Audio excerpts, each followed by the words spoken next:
আসলে অল্প বয়সের মেয়েরা নিজেদের বিশ্ব সুন্দরী ভাবে। না না, এটা মোটেই দোষের কিছু নয়। এটাই বয়স নিজেকে সবচেয়ে বেশি ভালোবাসা।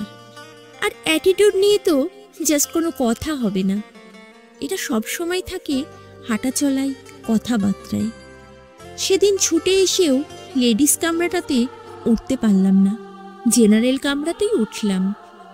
আমি যে সিটের সামনে দাঁড়িয়েছিলাম, সৌভাগ্যক্রমে সেই ছেলেটি দুটো স্টেশন পরেই নেমে গেল।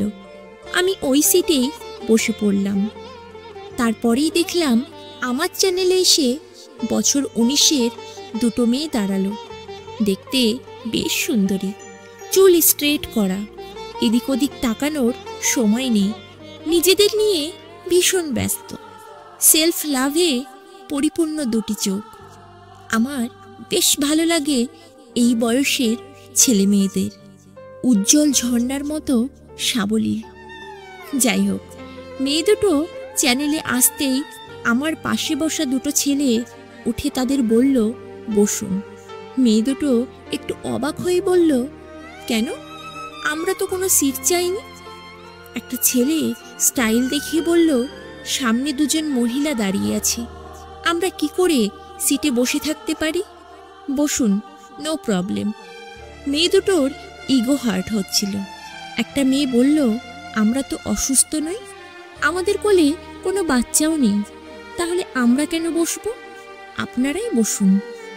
তবুও ছেলে দুটো উঠে চলে গেল। মেয়ে দুটো ফাঁকা পেয়ে বসে পড়ল, কারণ ওই ফাঁকা সিট দেখতে পেয়ে অন্যরাও বসার জন্য এগিয়ে আসছিল। সিটে বসেই মেয়ে দুটো ফিসফিস করে বলা শুরু করলো, দুটো স্টেশন যেতে দে, দেখ এক্ষুনি এগিয়ে এসে ভাব জমাতে শুরু করবে। সিট ছেড়ে দিয়েছে বলে কথা, তারপর তো আবার ফোন নাম্বার চাইবে। আর একটা মেয়ে একটু উচ্চস্বরেই বলে উঠল কথাটা। আসলে মেয়ে দুটোর কোনো দোষ নেই, ওদের হয়তো এমন অভিজ্ঞতা আগেও হয়েছে। পরের স্টেশনে ট্রেন দাঁড়াতেই ছেলে দুটো জানলার ধারে এসে বলল, এত ভাও খাওয়ার কিছুই হয়নি, আমরা এই স্টেশনে নামতাম তাই সিট ছেড়ে দিয়েছিলাম। আমি কোনো মতেই হাসি কন্ট্রোল করছিলাম। মেয়ে দুটোর মুখ দেখার মতো ছিল। মনে মনে ভাবছিলাম, অ্যাটিটিউডে ছেলে দুটো তো রণবীর কাপুরকেও ছাড়িয়ে যাবে। এই একটা বয়স, প্রতি মুহূর্ত এনজয় করার, আচমকা দেখাতেও যেন গল্প হয়ে যায়। মেয়ে দুটো সারা ট্রেনে ছেলে দুটোর বেশি বেশি ঢং নিয়ে আলোচনা করতে করতেই কাটিয়ে দিল।